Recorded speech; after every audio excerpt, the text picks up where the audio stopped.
Visitors are very welcome to Trim. In fact, the town motto says, "Always welcome the stranger." Trim is a marvellous medieval town. At one stage it had 7 monasteries and 3 hospitals. Also located in Trim is the largest medieval castle in Ireland, King John's Castle. Trim has more medieval remains than any other town in Ireland. Trim has also had an influence on significant characters in history, such as the Duke of Wellington and Dean Jonathan Swift, the author of Gulliver's Travels. Today, Trim is a busy market town and a busy dormitory town for the city of Dublin. It is also noted for its tidy towns, having won the Tidy Towns competition on 3 occasions.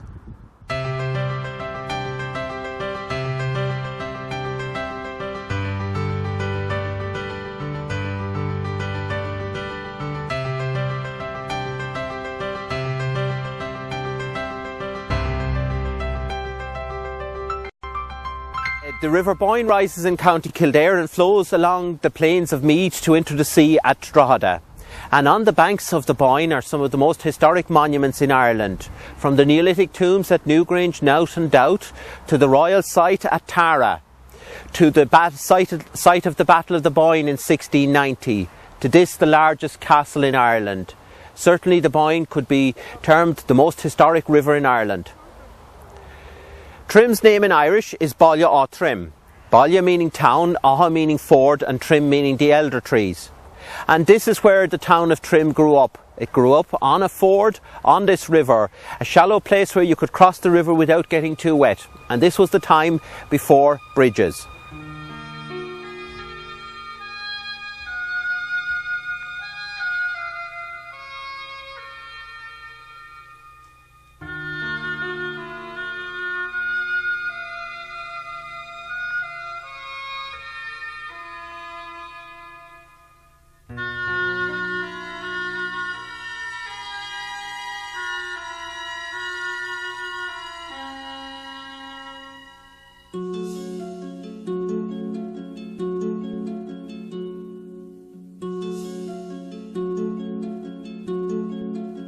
In 1172, Hugh de Lacy was granted the Kingdom of Meath by Henry II, King of England. This was the arrival of the Anglo-Normans into Ireland. Hugh de Lacy received this huge grant, stretching from the Shannon right up to the Irish Sea at Drogheda. He then was posed with a problem as to where he would put his capital. And he decided he would put his capital right in the middle of that kingdom, right here at Trim. Hugh de Lacy first constructed a timber castle here at Trim. This was destroyed in an attack by the Irish about 2 years later, and Hugh de Lacy then decided he would erect a stone castle. And de Lacy erected the first part of this castle from about 1174 onwards. The main part of the castle had, which is the keep, it's located in the centre of the protective enclosure. And the keep had 20 sides. And this was a very unusual and unique design. And this unique design perhaps was purely for the intimidation again, and also to impress not only the native Irish, but also Hugh de Lacy's contemporaries, and perhaps even the king himself.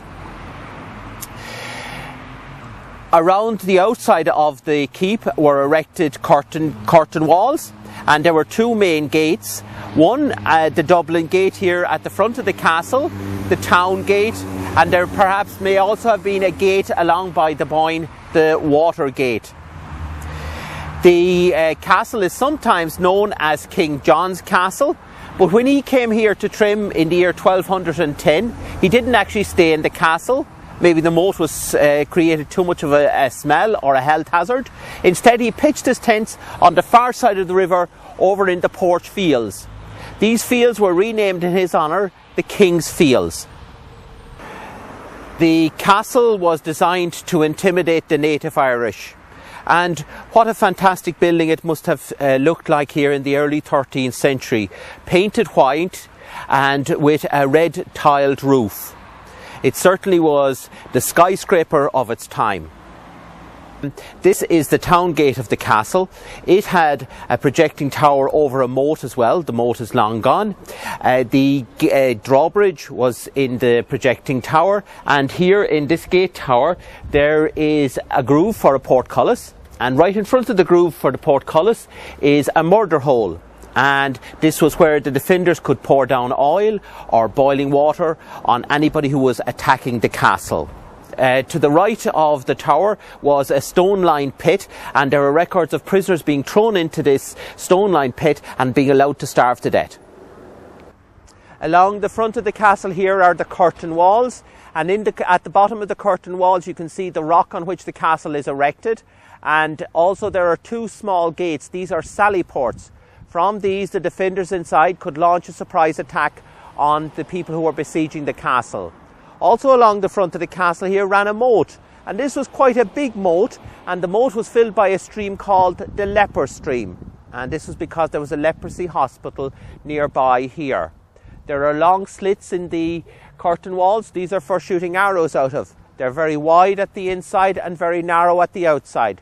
Very narrow at the outside so that it's difficult to shoot into, and very wide at the inside so that you can get a different angle to shoot out at. The moat was filled not only by the leper stream, but also all the rubbish of the castle was thrown into the moat. On the side of the front gate here, there is a sluice, and from there all the rubbish of the castle was thrown into the moat. The de Lacy family died out, and the castle came into the hands of their descendants, the de Genevils, and further on it came into the royal family of England. The castle eventually fell into disrepair, and the last time it was used in military action was in the 1640s.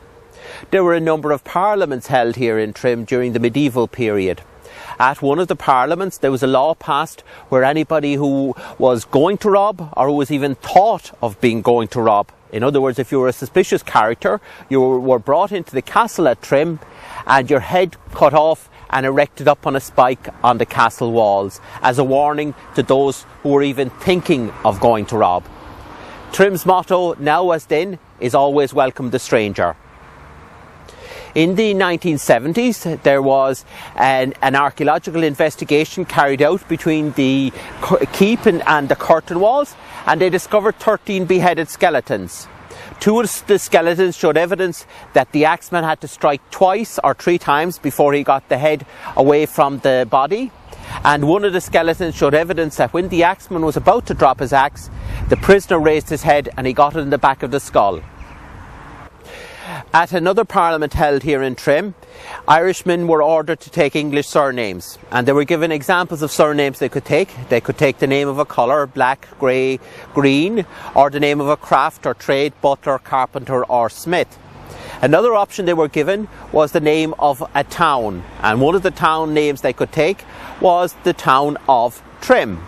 And very often people by the name of Trim arrive here in this town to reclaim their roots, and in the past 20 years I've met over 30 people with the surname Trim from all over the world, from the United States of America, from Britain, from the Netherlands, from Canada, from Australia and New Zealand. The Dublin Gate of the castle is the only complete gate tower and barbican in the country. There was a drawbridge over the moat, and there was a portcullis which also protected the castle. Trim Castle protected Dublin and the English controlled part of Ireland from attack from the northwest. The English controlled part of Ireland in the medieval ages was called the Pale, and this gave rise to the expression to be beyond the pale. And to be beyond the pale meant you were uncivilized, you were Irish, perhaps even sometimes regarded as subhuman.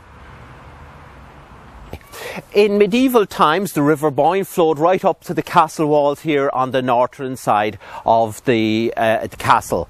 And today there has been a moat restored here and water meadow to resemble what it would have been like in medieval times. Boats would have travelled from the castle at Trim to de Lacy's port at the mouth of the Boyne at Drogheda, carrying food and supplies down to export at Drogheda and bringing back supplies up here to Trim. The moat was restored, and with a water meadow here when the castle was restored in the 1990s. And the moat still serves the function it did in medieval times, protecting the castle. Maybe not from attack, but certainly from maybe undesirable elements getting into the castle.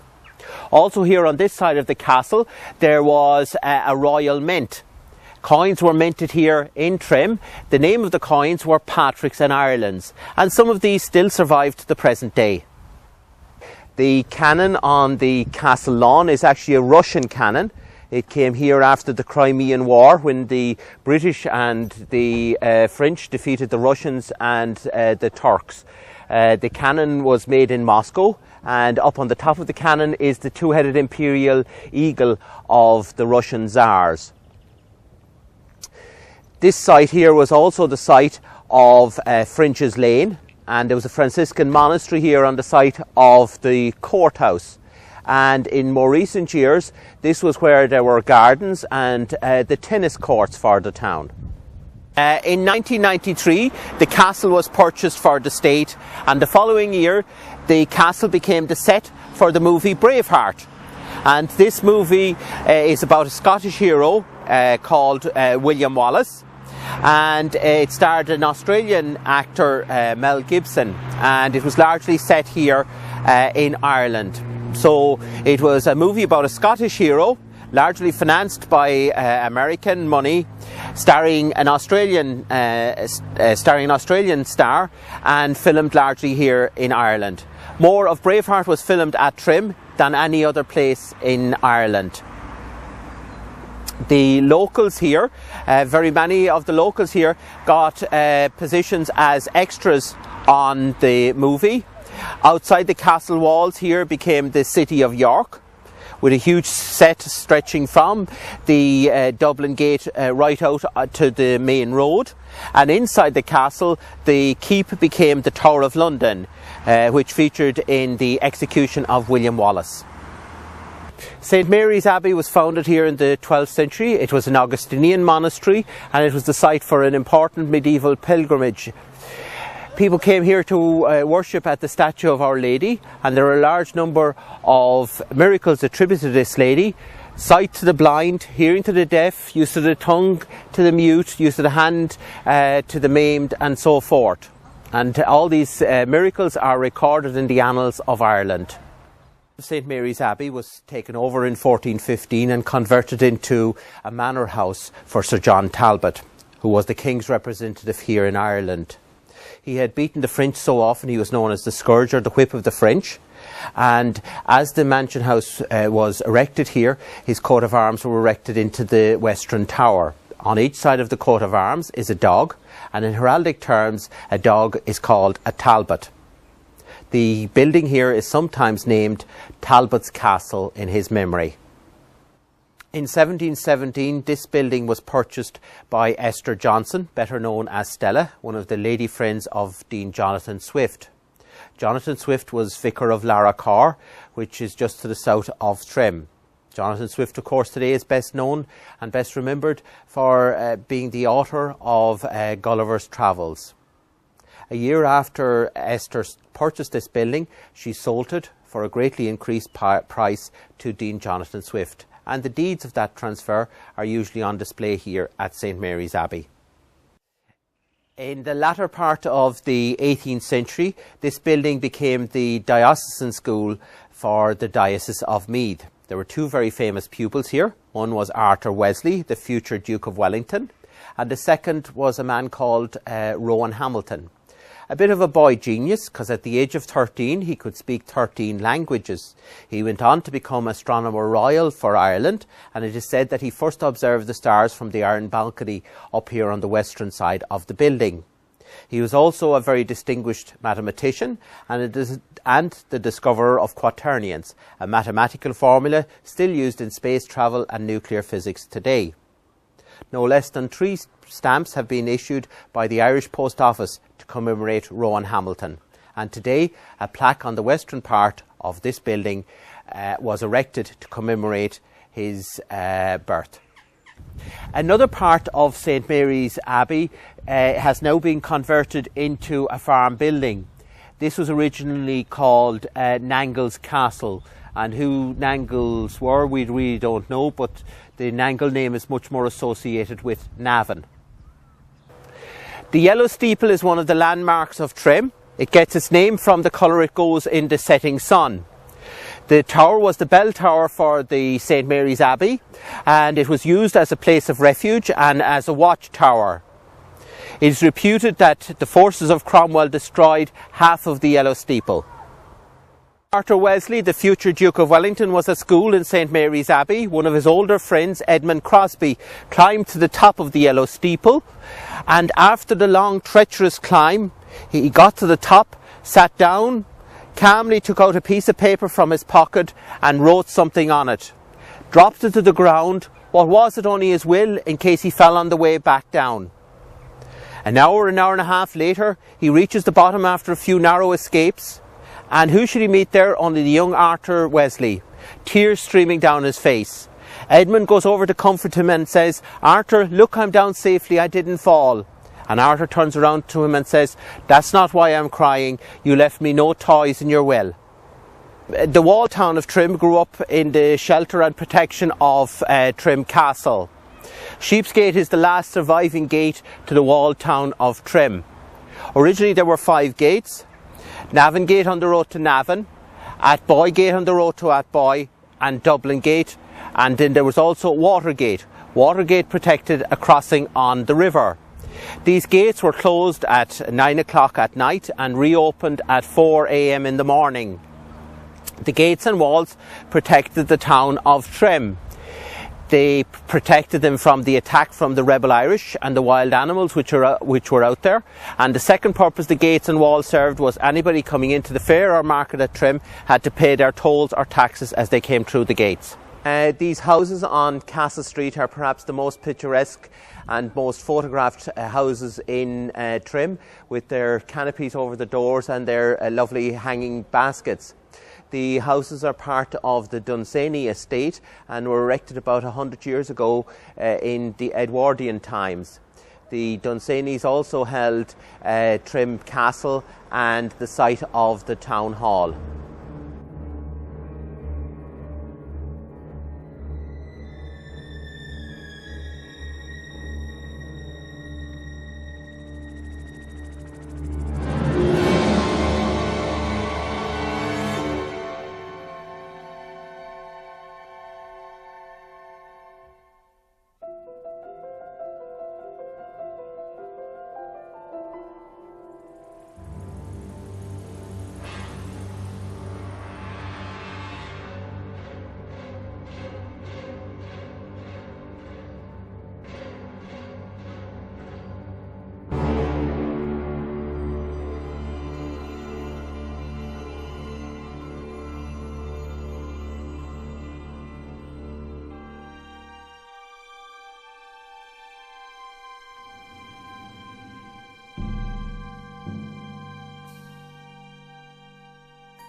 St. Patrick's Church was erected between 1891 and 1902 to Gothic style design.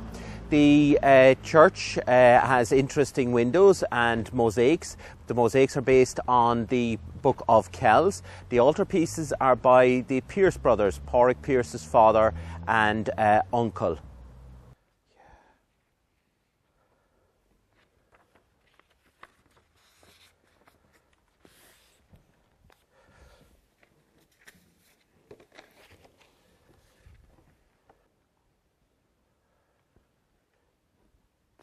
He founded the first church in Trim, so therefore that would have been sort of the foundation of Trim, really.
You see that wall hanging over there? I think that is St. Patrick's and the church in it. And tapestry. Yeah, some sort of tapestry or hanging, yeah. But the sun is not there either for it now. And you see the altar pieces here then were by Pádraig Pearse's father and uncle, and the mosaics. See the mosaic designs; those are from the Book of Kells. That area can be lit, can it? In some way? It can be lit if you call it the parochial house, or sometime if I could come in some time with the lights on. Yeah. Well, if you go across to the parochial house and say, you know me, and that I've asked Father Farrell, somebody there will come across and. It's the flip of the switch. Yeah. Yeah.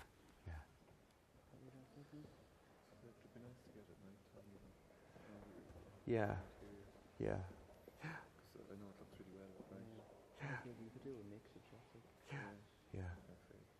My commentary is very short for that, so.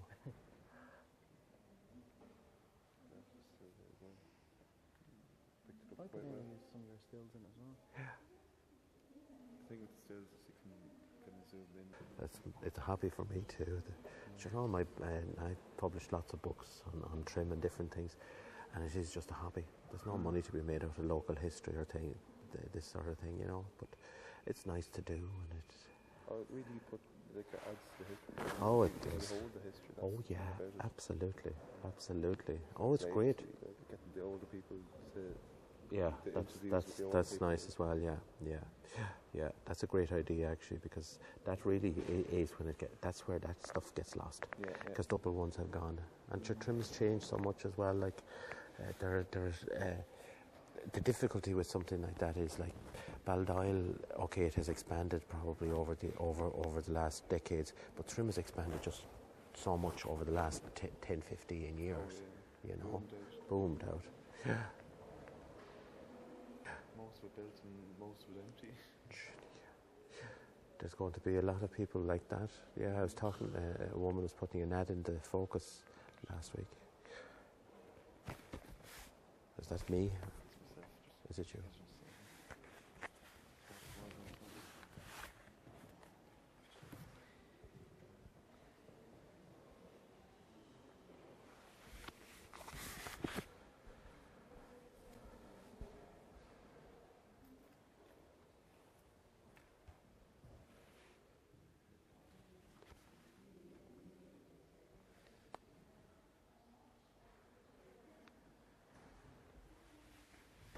This is the Wellington Column, erected in 1817, 2 years after Napoleon's defeat by Wellington at the Battle of Waterloo.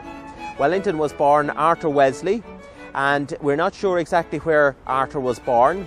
The locals here have a story that he was born in a stable on the road in from Dangan into Trim, and this gives rise to the saying, Wellington's saying, to be born in a stable doesn't make one a horse. And he was probably saying this about his Irishness. To be born in Ireland didn't necessarily make one Irish, because Wellington was very proud to be British. He served here on the Corporation of Trim, and he became Member of Parliament for Trim in the Irish House of Parliament at College Green. He later, after the Battle of Waterloo, was elected to Parliament in Westminster and became Prime Minister of England. And it was during his term as Prime Minister that the Catholic Emancipation Act was passed, giving Catholics the right to sit in Parliament. His funeral in the 1850s was one of the biggest funerals ever seen in London, and his house in London has a very posh address, and it's now preserved as a museum to Wellington and to his victories in Europe. It's got a very posh address. It's number 1 London. Trim Vocational School opened in 1931 and served the students of Trim for 70 years, teaching them woodwork, metalwork and the various trades. The police barracks for Trim was located here on the Summerhill Road. The front walls here still survive, and you can see the loopholes for shooting guns out of here along the front wall. The building itself was destroyed in 1920 by the IRA. The police officers went off to Mass and church on a Sunday, and when they came back they discovered their barracks was on fire, and it was completely and utterly destroyed by that fire. Later on there was 2 houses erected on the site of the barracks, and these were later converted to a hotel. In retaliation for the burning of Trim Barracks, the Black and Tans shot a young boy playing hurling on the fair green here behind us, and also burnt 3 premises in the town. This is the site of the Charter School of Trim, which existed here in the 18th century. Later on there was a house constructed here by the Duke of Wellington's family called Mornington House. In more recent times this has been home to a radio station, Atlantic 252, and today houses the offices of Trim Town Council. This sculpture is entitled A Hunger for Knowledge. It represents the salmon of knowledge, a famous fish which was reputedly caught in the River Boyne and gave one of the legendary heroes of Ireland all the knowledge of things that had been, that was and that would be. This wooden statue is made from bog oak, which is about 2,000 years old. The fish head is up here at the very top. It resembles a little bit like a totem pole from the American Indians. On the scales of the fish are recorded complex formulas devised by Rowan Hamilton, a famous astronomer and mathematician from Trim.